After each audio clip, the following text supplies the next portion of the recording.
कि ये जो पृथ्वी है का इसका उपयोग तो संसार में सभी करते हैं, अनेक रूपों में करते हैं। और किसान जो है वो तो पृथ्वी के द्वारा जो अन्न उपजाता है उसी से तो सारी मानव जाति अपनी क्षुधा शांत करती। तो अब उसमें नियम है, वहां पर भी एक नियम है कि आप पृथ्वी में जो बीज डालेंगे वही आपको, अगर ठीक पद्धति से खेती की जाएगी तो अनेक गुना होकर के वो वस्तु आपको मिलेगी। तो वहां पर भी मूल में कर्म सिद्धांत ही है। अगर आप अन्न पाना चाहते हैं तो आप पृथ्वी में बीज डालिए, पहले खेती को उस योग्य बनाइए, उसको बीज डालिए और उसके पश्चात आप ठीक ठीक अगर कृषि कर्म का पालन करेंगे तो अन्न उत्पन्न होगा। पर यह पूर्ण सत्य नहीं, यह अधूरा सत्य है। आप जो डालते हैं वही मिलता है, यह कर्म सिद्धांत है। कर्म प्रधान विश्व करि राखा, जो जस करई सो तस फल चाखा। किंतु अगर कर्म सिद्धांत ही सब कुछ है तो फिर इसका अर्थ यह है कि व्यक्ति जो है निरंतर कर्मों का फल भोगने के लिए बाध्य है। और कोई कर्म ऐसा हो नहीं सकता है कि जिसमें अच्छाई और बुराई दोनों न हो।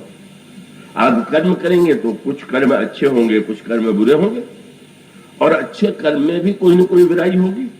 और इसका अर्थ यह हुआ कि व्यक्ति जो है निरंतर इस कर्म चक्र के द्वारा बंदी बनाया हुआ बंदी है, उससे मुक्त होने का कोई उपाय नहीं।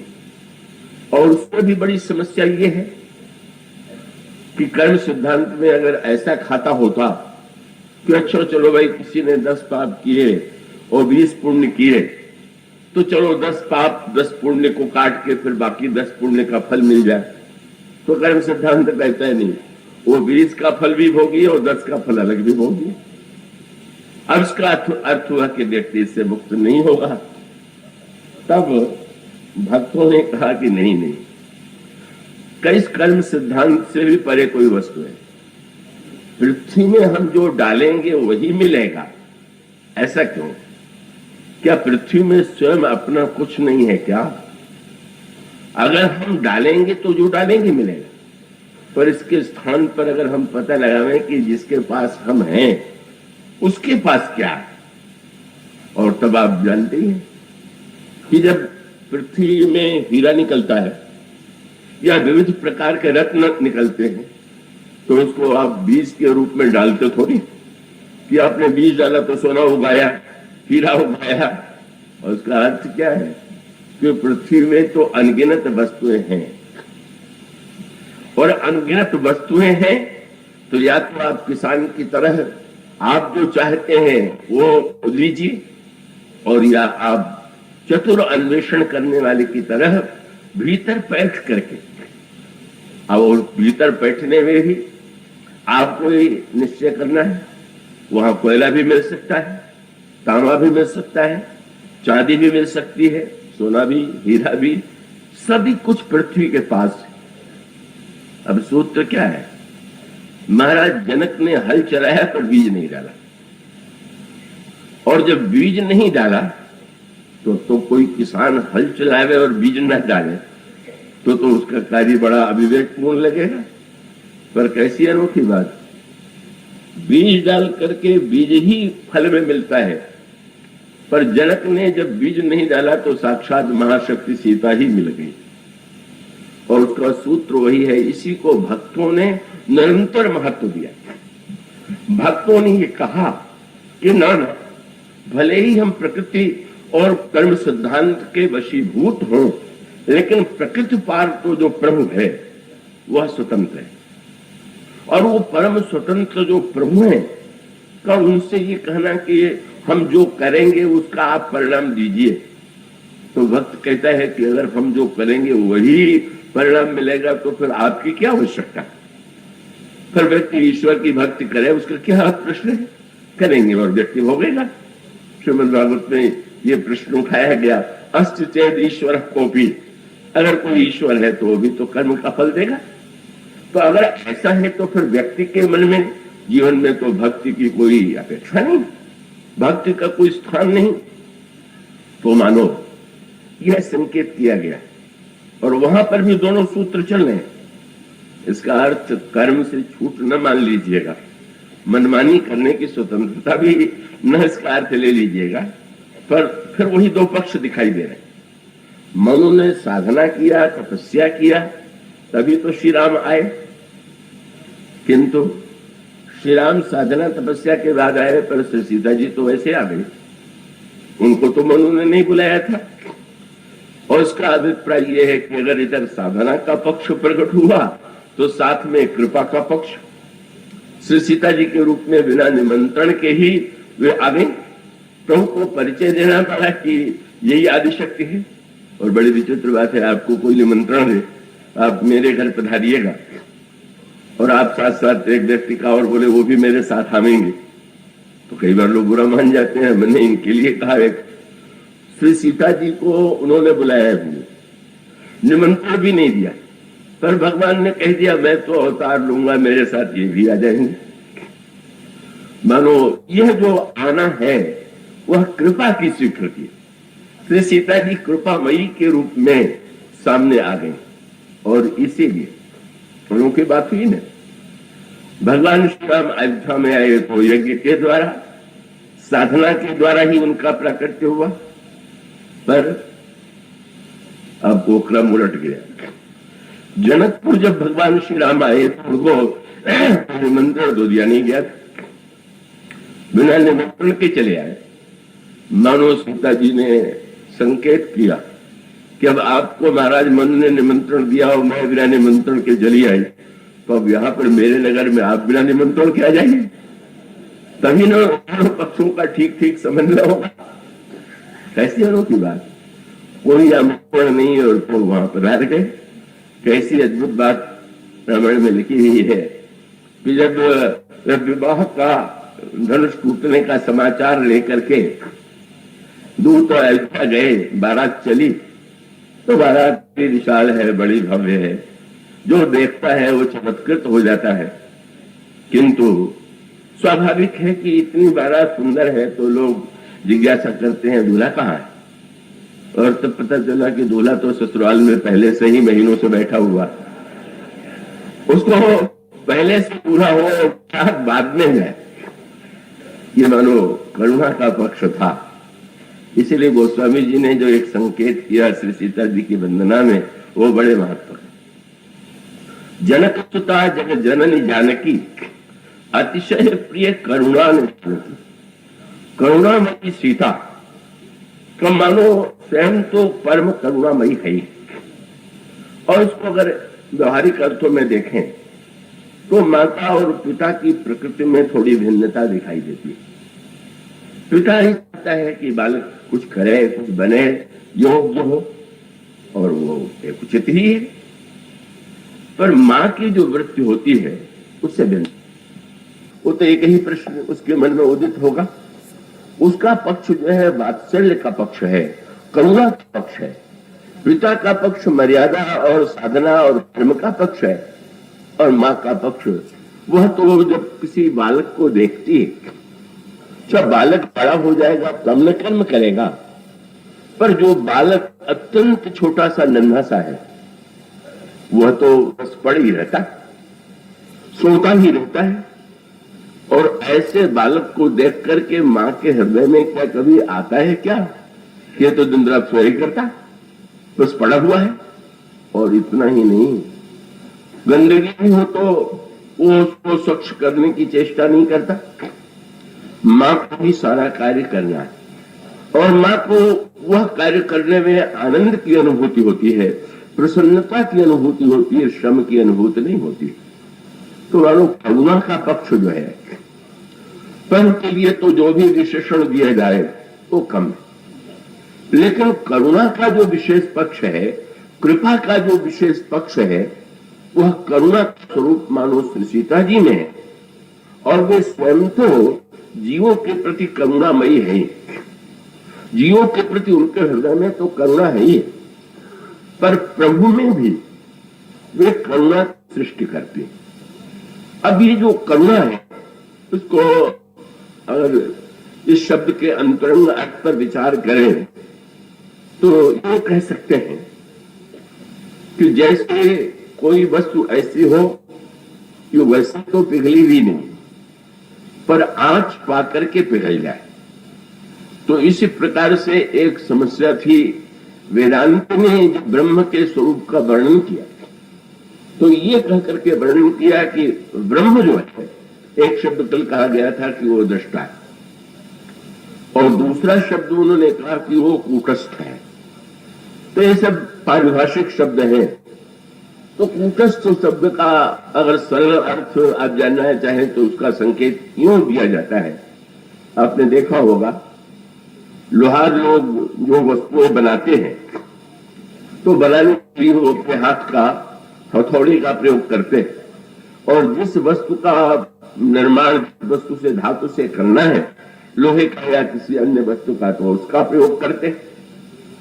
पर प्रयोग करते हुए आप पुराने ढंग के लोहारों के यहां देखेंगे, एक बड़ा सा लोहा जो है वो गड़ा रहता है, विशाल बड़ा गोड़, और जो लोहार कोई वस्तु गढ़ता है वो उसी पर, उसकी विशेषता यह है कि अब वो जो वस्तु बन रही है उसका रूप भी बदल रहा है, लोहार का हाथ भी चल रहा है, कुल्हाड़ा भी चल, उसका हथौड़ा भी चल रहा है, पर उसकी विशेषता यह है कि वो बिल्कुल, वो जो है बिल्कुल जो का रहता है।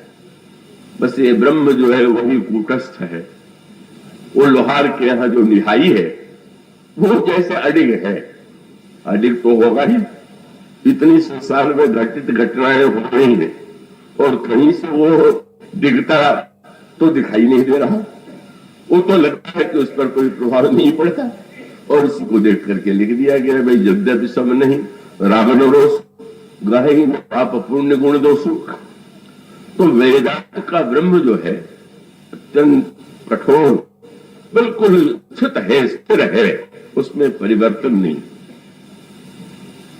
हर भक्तों को ये लगा कि इसको पिघलाया कैसे जाए, अगर या तो फिर हम उतने कठोर बन जाए।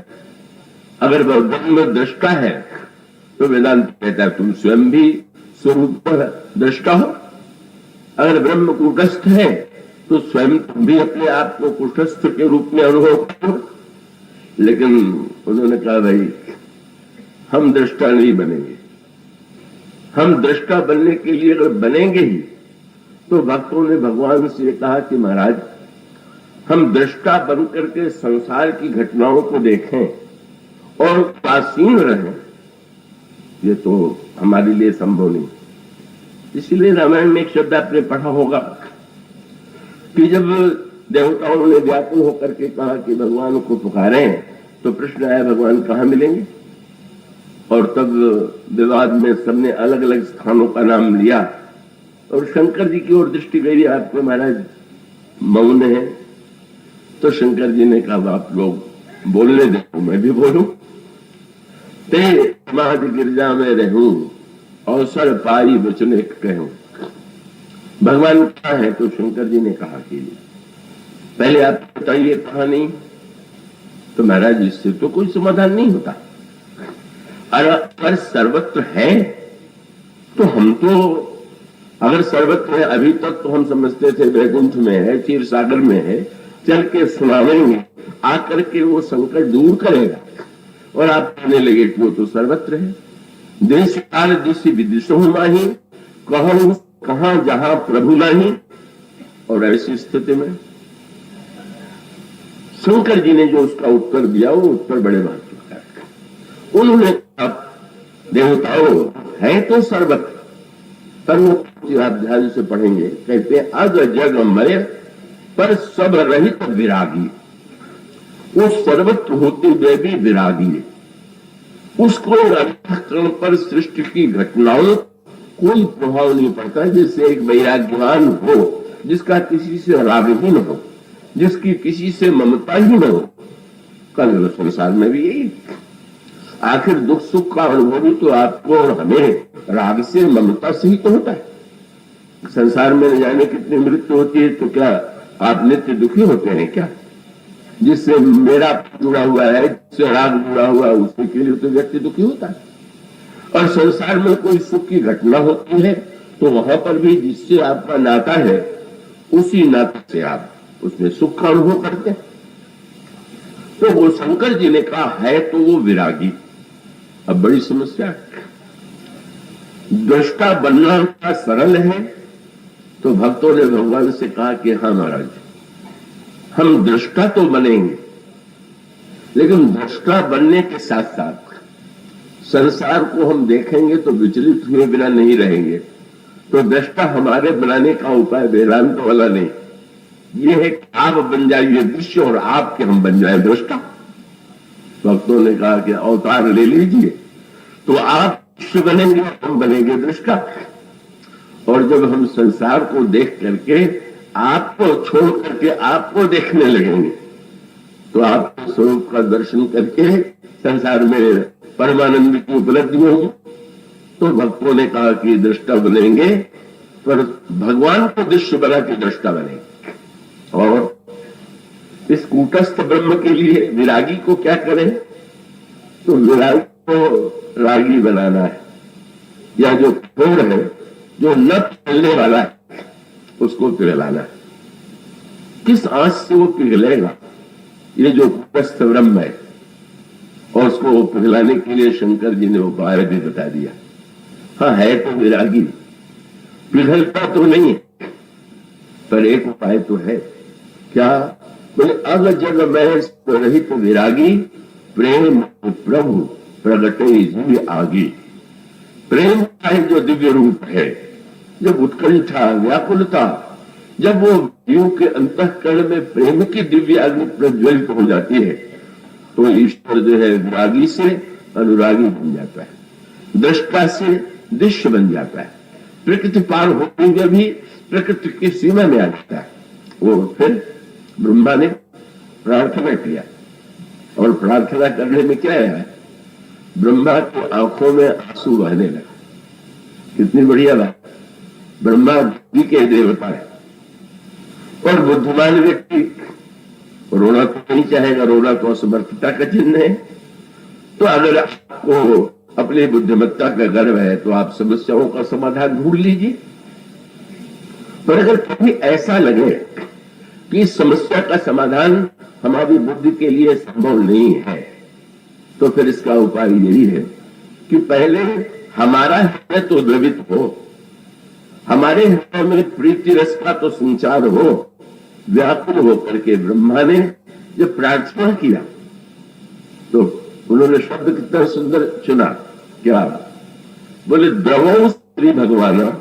महाराज जरा पिघलिए, तो इतना संकट, इतनी विपत्ति, और आप पिघल ही नहीं रहे हैं।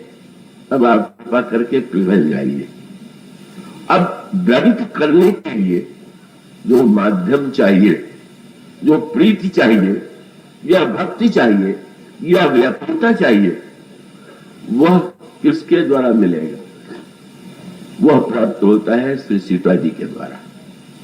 सीता जी साक्षात करुणामयी, परम कृपामयी, वह स्वयं जो है उनकी काय संकेत के रूप में कह सकते हैं कि भाई जहां संसार में ईश्वर में न तो राग है और न तो रोष है। समस्या का समाधान तब होगा जब उसमें राग भी उत्पन्न हो और रोष भी उत्पन्न हो। और आप ध्यान से पढ़िए कि भगवान में राग भी उत्पन्न हुआ तो श्री सीता जी के कारण, और रोष भी उत्पन्न हुआ तो सीता जी के कारण। जनक में आकर के ईश्वर में जो राग दिखाई पड़ा, वह भी सीता जी के दर्शन के बाद, और ईश्वर में क्रोध भी जब उत्पन्न हुआ तो श्री सीता जी का हरण जब रावण ने कर दिया, तब भगवान राम को क्रोध आया। भक्त बड़े चतुर है, बोले मां हमें तो ये शक्ति नहीं है कि इन मुहूर्तों में राग और क्रोध उत्पन्न कर सके, पर अगर आप चाहें तो राग की सृष्टि कर दीजिए, आप चाहें तो रोष सृष्टि कर दीजिए।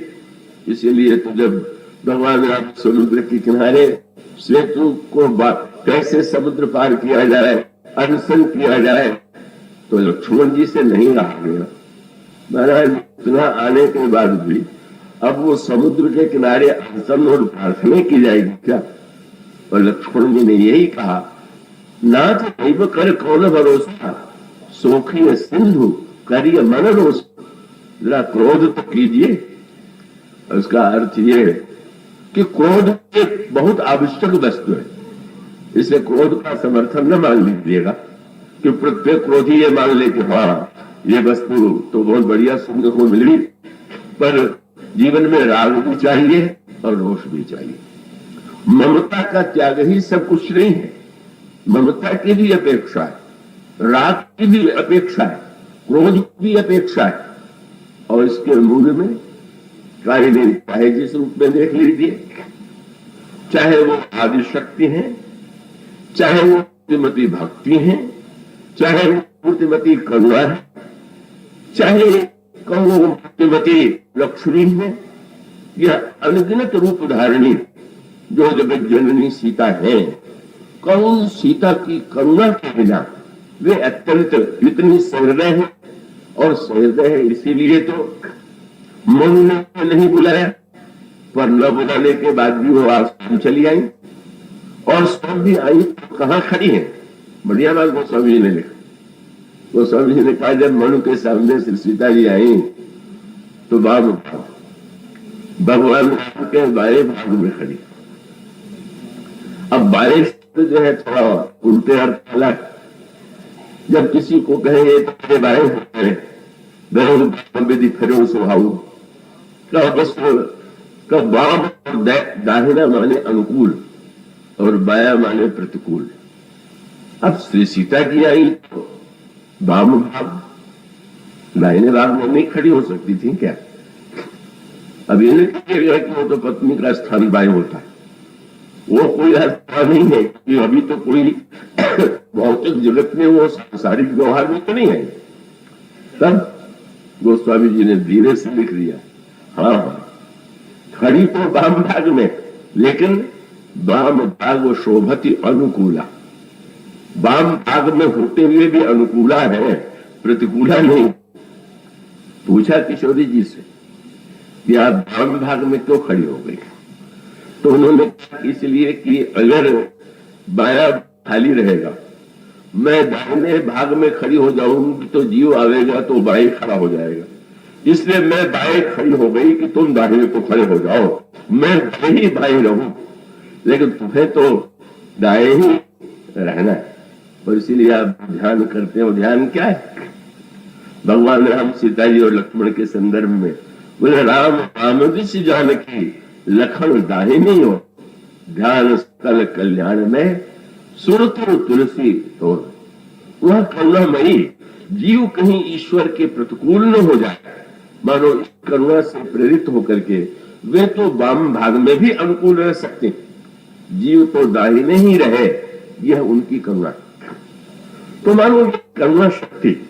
भगवान का अभिप्राय यह है कि आपने मुझे निमंत्रण दे दिया, मुझसे आने के लिए कह दिया, लेकिन मैं जब सृष्टि के राज्य में प्रवेश करूंगा तो सृष्टि तो इनका निर्माण है, और इनकी बनाई सृष्टि में बिना इनकी आज्ञा के मैं कैसे आ सकता हूं, बिना इनकी इच्छा के कैसे आ सकता हूं। मैं आऊंगा और मैं विश्वास दिलाता हूं कि वे भी आएंगी। यही करुणा का पक्ष है।